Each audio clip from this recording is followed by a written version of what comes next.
Now, as we go through the last couple of weeks of February, we are only getting closer to the very end of filming for Star Wars Episode 9 by writer and director J.J. Abrams and Chris Terrio. This is Mike Zero. If you guys are new to the channel, do make sure to subscribe to see future Star Wars content.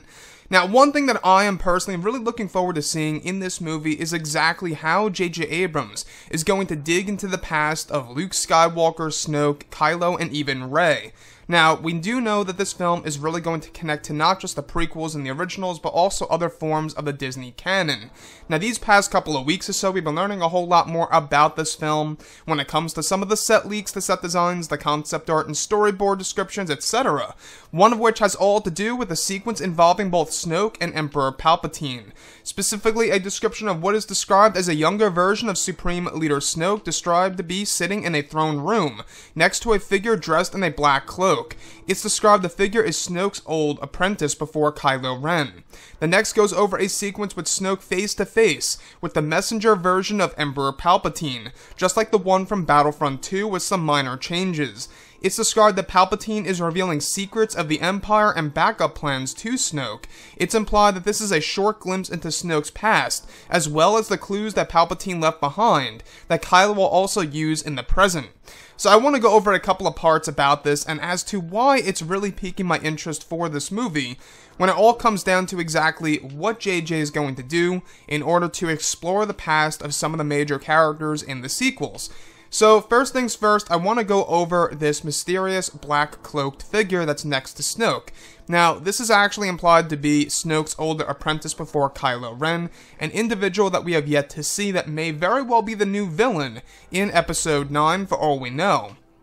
Now, the next thing that I do want to go over is how Snoke is face-to-face with the messenger version of Emperor Palpatine. Now, you guys may not know what I'm talking about, but the messenger version of Emperor Palpatine is that figure from Battlefront 2 in which it's essentially a droid, where you have the Palpatine hologram speaking inside of a helmet, delivering information about, Operation Cinder and all that stuff, right? It's a very interesting part of the overall storyline, and definitely falls directly in line with exactly how J.J. Abrams will not just be incorporating prequel and original trilogy content, but also content from Star Wars video games, novels, books, comics, you name it. And when we're talking about video games, we're talking about Battlefront 2 as well, of course, being involved in Episode 9. So, when it all comes down to everything, we do know that JJ wants this movie to really appeal to all Star Wars fans around the world, and the best way of doing so is, of course, by pretty much exploring the different mediums of the franchise. So, the next that I do want to go over is how it's implied that this is a short glimpse into Snoke's past, as well as the clues that Palpatine left behind, that Kylo will also use in the present during the events of Episode 9. So we do know that Palpatine is going to have this role in the movie where he's looming in the background, as well as Snoke's past being lightly explored in this story. That'll give us a bigger idea of who he really was and or is if he's still alive in this movie. So the next thing that I do want to go over is Palpatine, right?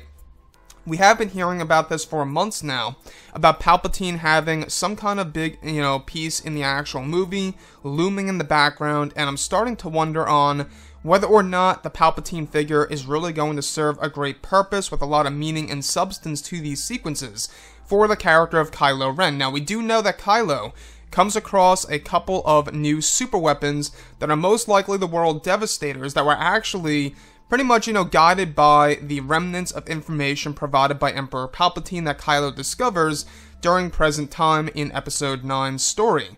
So, these new super weapons are most likely Disney's version of course, the World Devastators that we got to see in the Dark Empire comic line, as well as some of, I believe it was the Rogue Squadron or Rogue Leader video games way back in the day.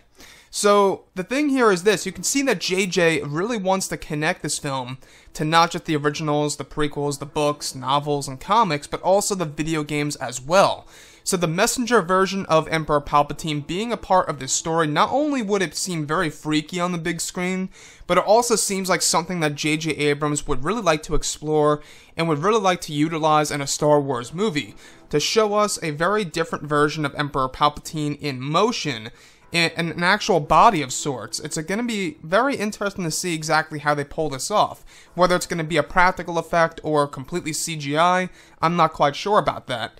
So, with that being said, guys, what do you think about Emperor Palpatine looming in the background of Episode 9?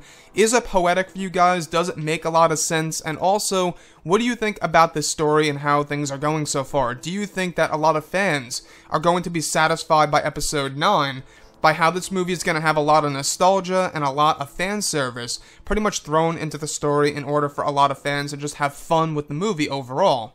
Anyways, guys, drop a comment below. Let me know what you think about all of this in the comments. And if you guys did enjoy the content for today, do make sure to drop a thumbs up on this video to support the channel. I thank you all so very much for the kind support, and I'll catch you guys next time.